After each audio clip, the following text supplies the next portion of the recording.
Bismillahirrahmanirrahim. Paslun ari ieu eta hiji pasal waladi jeung ari anu yungkidu ngabatalkeun ieu ladi alwudu'a kana wudu eta sittatu asya'a aya genep pirang-pirang perkara. Ma kahiji perkara khoroja anu kaluar eta ma minas sabilaini tina palawangan dua. Wa naumu jeung sare ala ghairi hayatil mutamakkini netepan kana lian ti tingkah anu kongang. Wa jawalul akli jeung leungit akal bisukrin kalawan weureu au marodin atawa gering. Walam surrojuli jeung gepok atawa nyabakna ieu lalaki almar'ata ka awewe al ajnabiyata anu deungeun-deungeun min ghairi hailin sabari teu make hahalang. Wa masu parjil adamiyyi jeung nyabak parjina bangsa Adam bibatinil kappi ku jero dampaleungeun.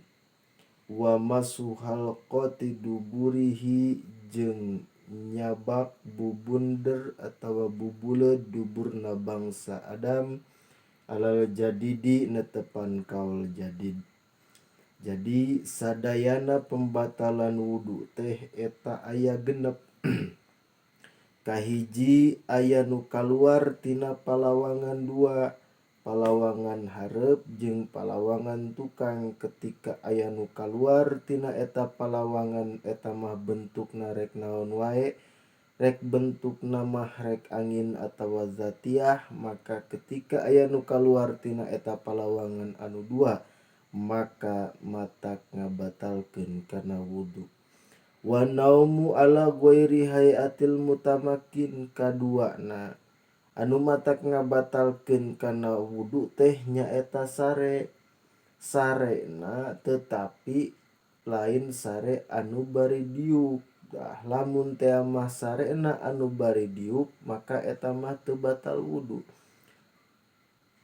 Wa jawalul akli jeung leungit akal. Akalna leungit bisukrin aw marodin imma leungit akalna mah kusabab weureu sakalor atawa weureu naon bae atawa weureu obat aw marodin atawa kusabab gering. Gering saking ku ripuhna gering sehinggakeun akalna leungit teu bisa berpikir secara sehat maka eta oge matak ngabatalkeun kana wudu. Walam surrojulil mar'atil ajnabiyah jeung nyabakna lalaki ka awewe anu deungeun-deungeun atawa awewe nyabak ka lalaki anu deungeun-deungeun maka eta oge sami matak ngabatalkeun kana wudu. Min ghairi hailin sabari nyabakna teh teu make hahalang. Wa masu farjil adamiyyi jeung nyabak parji bangsa Adam. Dicabak parji bangsa Adam ku lalaki atawa ku awewe maka eta anu nyabak matak batal wudu. Bibatinil kapi tetapi nyabakna teh kunaon? Ku dampaleungeunna, jero dampaleungeun.